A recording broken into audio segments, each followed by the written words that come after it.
আমি এটাই তো বলবো কি কোনোদিন আপনারা যে আছে দালালের চক্করে পড়িয়েন না। আর যদি আসার ইচ্ছা হয় তো নিজস্ব তো মানুষ থাকে তো। আসসালামু আলাইকুম এভরিওয়ান, কিতা করে আপনারা সারা ভালো আছেন?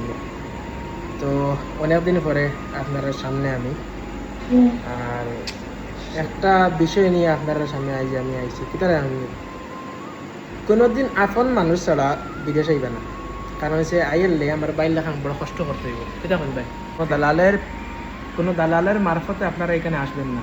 আসলে আপনার মতো কষ্ট করতে হবে। আপনাকে কি বলে আনছিল এখানে? এখানে তো বলেছে কি জেসে ওই তোমার এজেন্ট আমাকে এজেন্ট পাঠাচ্ছে এখানে, বলছে কি ওখানে যাও, পয়সা তুমি পাবা ভালো ঠিক মতন, 1500 টাকা বেতন আর 1200 টাকা যেছে তোমার বেসিক, 300 টাকা খাওয়ার। হ্যাঁ, তো এখানে আসার বাদে বলছে কি 5 টাকা ঘন্টা, আর কখন 9 ঘন্টা কাজ চলে, কখন যাচ্ছে তোমার 10 ঘন্টা কাজ চলে, কখন 4 দিন ছুটি, কখন মাসে 15 দিন কাজ। এগুলা। হ্যাঁ এগুলো। আর আর তুমি ও কত টাকা তিন কত টাকা মাসের খরচ করি পয়সা আসো? আমি 84,000। 84,000 জি, ইন্ডিয়ান টাকা। ইন্ডিয়ান টাকা। না, তারপরে এখানে আসার পরে ভিসার টাকা দিতে হয়েছে? বীজের টাকা দিতে হয়নি, ওই 84,000 টাকাই কাটে এখানে, হ্যাঁ।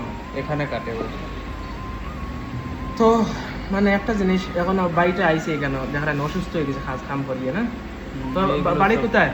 বাড়ি কলকাতা। কলকাতা কোথায়? বর্ধমান। বর্ধমান। ইনশাল্লাহ আমি দেখবো আপনার জন্য একটা কাজ, বুঝছেন? আলহামদুলিল্লাহ। আপনি যদি এখানে যদি ক্যান্সেল করতে পারেন তাহলে আমি আপনার একটা কাজে ঢুকিয়ে দিব, ঠিক আছে? আলহামদুলিল্লাহ। একটা জিনিস কি জানি, তাই নাইছন আমার দোকানও খানি খাওয়াত। আর আমি মানে কইলাম বাইরের কথা শুনি আমার নিজেরও দুঃখ লাগলো। আর আপনারা কইলাম শেয়ার করি। আপনারা এটা মানে একটা শিখা দরকার বা জানা দরকার, কোনোদিন কোনো দালালের মানে মারফতে এখানে আসবে না। না। কিতা কইন ভাই?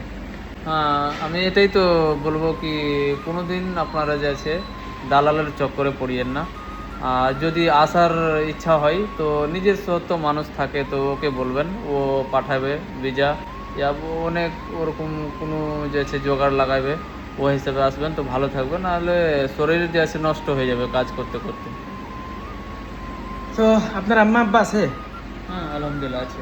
তো খাস করি দুয়ার জায়গা হইলে কি দুনিয়ার মধ্যে আম্মা। মা যে জায়গাতে আছে, মারে সবসময় কইবা যে দোয়া করতো। এই সমস্যাগুলোর কথা সব কিছু কইবা না, ওনার যদি দোয়া করে আব্বা আম্মা দুজনকেও বলবা যে দোয়া করার লাগে।